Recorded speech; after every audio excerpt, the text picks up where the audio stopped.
Bueno, pues estamos aquí con Tom, que teníamos muchísimas ganas de que volvieras de París, para contarnos las sensaciones y las conclusiones de la cumbre oficial y de la alternativa. Pues muy buenos días. En primer lugar, un placer. Creo que estáis haciendo una labor muy importante. Recordemos diciembre, antes de las elecciones generales. Claro, todo el mundo estaba pensando en las elecciones generales, pero aún así algunas personas van a recordar que había portadas de periódicos y muchas noticias en la televisión y en la radio hablando de un exitazo de la cumbre oficial sobre cambio climático de Naciones Unidas. Hablaban de un acuerdo histórico y, claro, lo que yo pienso es que fue toda una pantomima durante un año, y las portadas formaban parte de esa pantomima. Una pantomima donde estaba claro de antemano que el gobierno francés va a sacar cualquier acuerdo para sacar pecho y para tener la gente como calladitos.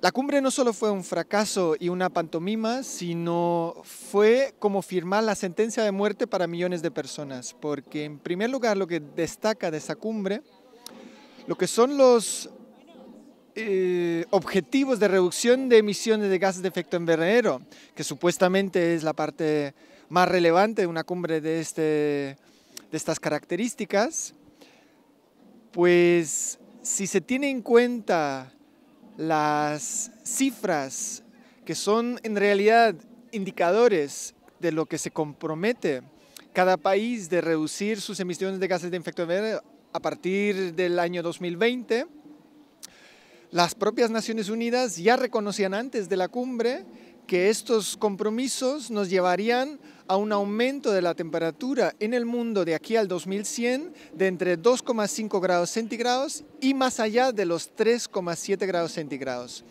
Eso significa que todo el mundo, después de valorar la cumbre, hablaba: uy, qué importante, todos los gobiernos por fin reconocen que hay que luchar para mantener la temperatura global por debajo de 2 grados centígrados. Sin embargo, no hay un compromiso concreto de cómo llegar a ese objetivo. Es más, se han echado flores porque en el preámbulo incluso habla de hacer esfuerzos para limitar el aumento de la temperatura global a 1,5 grados centígrados, que es realmente lo que sería necesario para evitar los peores escenarios de impactos de cambio climático para las personas más vulnerables, tanto en el sur global como en los países del norte. Entonces ahora tenemos un acuerdo vacío, sin compromisos concretos, pero sobre todo la parte más importante, ¿no?, que son estas contribuciones previstas y determinantes a nivel nacional, de la que ha girado gran parte de las negociaciones. Esa parte justamente no es obligatorio. O sea, estas cifras que llevaron a París y sobre las que no negociaron, porque el gobierno de Francia no permitió negociar sobre esa parte justamente no es obligatorio. El acuerdo en su totalidad es obligatorio, pero las partes más relevantes, que son cuando se habla de compromiso, de cifras concretas, estas partes realmente son legalmente absolutamente débiles y Otra vez papel mojado. Un papel mojado, ¿no? Yo creo que es importante resaltar que es un acuerdo criminal porque justamente no habla de los criminales climáticos. Y eso fue muy importante porque no habla de los combustibles fósiles. Ese acuerdo no limita la extracción de los combustibles fósiles, cuando incluso la Agencia Internacional de Energía reconoce, para llegar a ese objetivo de limitar el calentamiento global a 2 grados centígrados de aquí al 2100, se necesitaría dejar sin explotar, sin quemar, 2/3 de las reservas de combustibles fósiles, tanto de petróleo, gas y carbón. Y claro, sobre eso no habla este acuerdo, por lo tanto es absolutamente inútil. Pero sobre todo habla de una cuestión muy peligrosa en el texto que se llama la neutralidad climática. O sea, es una cosa como... Ellos entienden bajo neutralidad climática como que haya una matemática y de aquí al 2100 que haya como 0 neto de emisiones. ¿Pero eso qué quiere decir? que los grandes criminales climáticos como las empresas eléctricas, las empresas petroleras, las grandes empresas mineras, las grandes empresas de la agroindustria, las grandes empresas de fábricas de automóviles, etcétera, pueden seguir emitiendo, pero al mismo tiempo se ponen en marcha una serie de mecanismos tecnológicos, como por ejemplo, hay una tecnología que se llama la captura y el almacenamiento de carbono. Entonces, al lado de una gran central térmica donde se quema el carbón, se pone una tecnología para captar parte de las emisiones de dióxido de carbono y se almacena o bien bajo tierra o en otras instalaciones, ¿no? Y claro, no separa las emisiones, pero sí se tiene luego una contabilidad como si las emisiones fueron netamente ceros. A eso se Entiendo, es como acumularlas y dicen que han desaparecido, pero las tienen allí, vamos. Se inventan una serie de mecanismos para decir que en realidad la suma es cero, pero... Como los datos del INE. Pero es una forma absolutamente perversa porque no va a las raíces del problema. Y las raíces del problema es el sistema capitalista, es el modo de producción, es el modo de consumo. Es un engranaje complejo donde este modelo económico que tenemos hoy en día se basa fundamentalmente en la quema de los combustibles fósiles. Y no habla de ese problema, sino pone una serie de salidas absolutamente ficticias, altamente peligrosas, como por ejemplo la geoingeniería. Entonces la geoingeniería permitiría una serie de puestas en marcha de tecnologías que podrían teóricamente captar parte de los gases de efecto invernadero que están en la atmósfera o bajar las temperaturas, pero las consecuencias que a su vez tendrían estos experimentos tecnológicos serían tremendos, ¿no? Están hablando de una serie de mega experimentos donde provocarían una serie de daños sobre la biodiversidad o daños sobre la población que ni siquiera están estudiados. Entonces, en vez de atajar el problema, ir contra los intereses de los combustibles fósiles, realmente crean nuevos negocios. O sea, eso es rentable para las propias empresas que queman los combustibles fósiles. Por ejemplo, gran parte de estas tecnologías de la geoingeniería o de la captura y almacenamiento de carbono vienen de las propias empresas petroleras o incluso a veces reciben subvenciones públicas, o sea, lo pagamos indirectamente con nuestra factura de luz. Subvencionamos estas falsas soluciones que estaban presentes en la cumbre de París, ¿no? Y nosotros, para estos criminales ecológicos, como los has llamado, que además me encanta el término, ¿qué podemos hacer a nivel local o a nivel individual, aparte del movimiento ciudadano? ¿De qué manera podemos participar para presionar a estas grandes empresas o para que cambien las cosas a nivel ecológico? Bueno, siempre cuando hablamos de justicia climática, hablamos de buscar soluciones que cuestionan el sistema dominante, tanto en su vertiente económica, en su vertiente política, en su vertiente cultural. También hablamos de relaciones injustas en relación a las opresiones, sean de género, de clases sociales, etc. Entonces, para nosotros, hablar de soluciones requiere un cambio de relaciones de fuerza, requiere cambios políticos, requiere una transformación del sistema capitalista, acabar con el sistema capitalista. Yo no soy muy por esa línea de siempre buscar de que las soluciones estén en el ámbito privado, en el ámbito individual. Yo creo que un problema tan global como es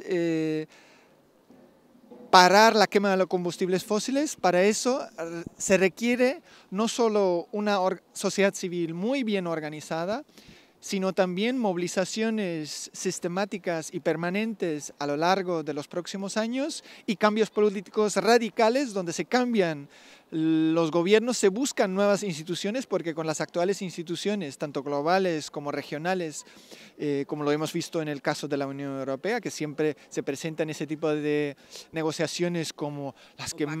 totalmente. No tanto opaca, sino la Unión Europea siempre va como si fueran los líderes en las negociaciones climáticas y que tuviesen las propuestas más progresistas, pero no es el caso.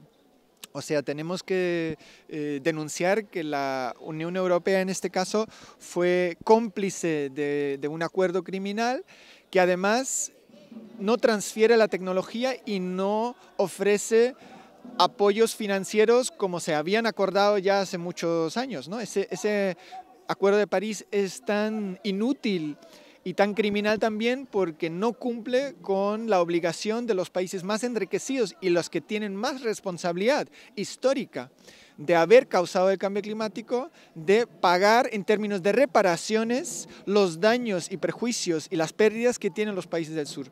Hay una cosa muy peligrosa que ha ocurrido en París y es que con eso de ofrecer ciertas ayudas a la adaptación o a la lucha contra el cambio climático a los países más vulnerables, a los países más empobrecidos, Estados Unidos obligó a que se quite de este acuerdo la posibilidad de que los países más dañados, más afectados por el cambio climático, pudiesen reclamar dinero en términos de reclamaciones por daños y pérdidas, ¿no? O sea, no pueden reclamar absolutamente nada de lo que se les haya explotado. O sea, se les quita con este tratado, que sí tiene obligatoriedad legal, se comprometen ahí no demandar en el futuro a los países más responsables del cambio climático por daños y pérdidas, ¿no? Se pierde la responsabilidad y eso es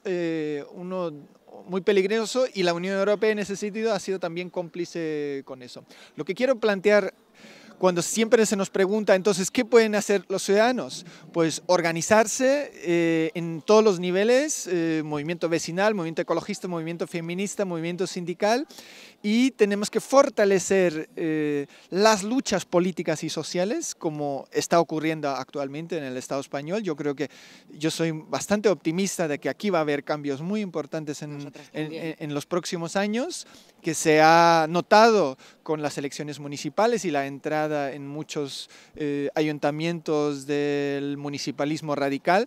Y ahí hay una de las esperanzas, ¿no? Y también una de las vías de solución.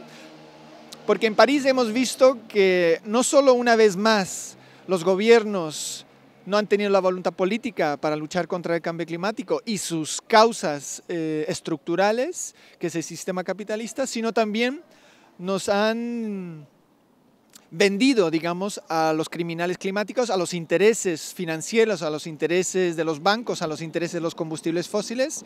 Y una vez más fue la sociedad civil movilizada en París que ha demostrado que es la única solución, la lucha, las resistencias, la sociedad civil organizada.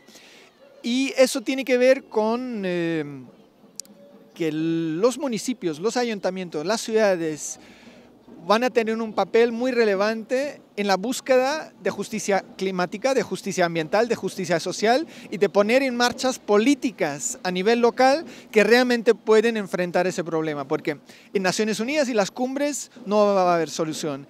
La mayoría de los estados tampoco tienen voluntad para solucionarlo porque están totalmente cooptados por los intereses corporativos, por las grandes empresas multinacionales. Entonces, una de las soluciones puede venir, además de la sociedad civil organizada, de los municipios y de los ayuntamientos, que pueden poner en marcha políticas de compra y licitación que realmente sean sostenibles y justas, que crean empleo en términos de sostenibilidad y de justicia social, que tengan en cuenta nuevas políticas de transporte, nuevas políticas energéticas, nuevas políticas de alimentación, una nueva relación entre la ciudad y el mundo rural.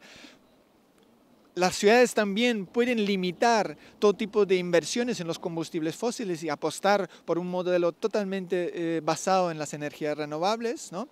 Se está hablando, por ejemplo, que Barcelona en Común hay todo un plan muy ambicioso de no solo favorecer las cooperativas de energías renovables, como Som Energía y otros, sino incluso que el propio ayuntamiento crea sus formas de invertir en energías renovables o distribuir electricidad a las personas para remunicipalizar, porque eso es una de las grandes exigencias de Ecologistas en Acción, de la Plataforma por un Nuevo Modelo Energético, de muchos movimientos ciudadanos en el mundo, de remunicipalizar los sistemas energéticos para que el tema de la energía no quede en manos de grandes corporaciones, porque ya hemos visto con las puertas giratorias y que expresidentes y ministros acaban, digamos, en las élites de las grandes empresas energéticas, pero aquí, que hay millones de personas que no pueden pagar su factura de luz, con la pobreza energética estamos viendo cómo aquí también hay millones de personas afectadas por un sistema absolutamente corrupto. Y esa corrupción ha estado muy presente en París, ¿no? O sea, las grandes empresas energéticas financian a los lobbies que están ahí impidiendo que salga un acuerdo que sea realmente justo. Y esa corrupción se ha visibilizado muy bien con los movimientos sociales. Hubo una acción, por ejemplo, que ha visibilizado los lobbies y el lavado verde de estas grandes criminales climáticos, tanto en las negociaciones como también en todo París, estaban muy presentes, digamos, con sus campañas de publicidad y su lavado verde, intentando dar una impresión como si las grandes empresas energéticas o las petroleras estuvieran preocupados por el cambio climático, ¿no? Y aquí en el Estado español sabemos que se ha subvencionado indirectamente con el aumento de las facturas de luz, o sea, todas estas falsas soluciones como la compra en los mercados de carbono de estos derechos que mal llamados se llaman derechos de emisiones que las grandes empresas eléctricas han comprado en los mercados de carbono o han recibido gratuitamente del gobierno español, tanto de los socialistas como del PP, en realidad las medidas que luego han tenido que hacer con estas porque no han estado dispuestos a cambiar la tecnología o dejar de quemar carbón en las centrales térmicas, en realidad todos los mecanismos para luego estar, digamos, a la hora de presentar sus emisiones que estaban obligados de reducir según el protocolo de Kioto, pues realmente lo han financiado las y los consumidores a través de las facturas de luz. Entonces se han enriquecido triple, cuatriplemente las grandes empresas eléctricas y encima no se ha reducido las emisiones. Las emisiones solo se han reducido porque ha bajado el consumo de la energía por la pobreza, el desempleo de millones de personas, por la crisis económica que estas mismas empresas transnacionales han causado a partir de la crisis del 2007-2008. Eso eran las únicas causas por qué ha bajado, digamos, las emisiones de gas de efecto invernadero, por la crisis de la propia gente, por no utilizar menos, digamos. Exactamente. Entonces, no por esfuerzos del sector privado ni por los esfuerzos de los gobiernos.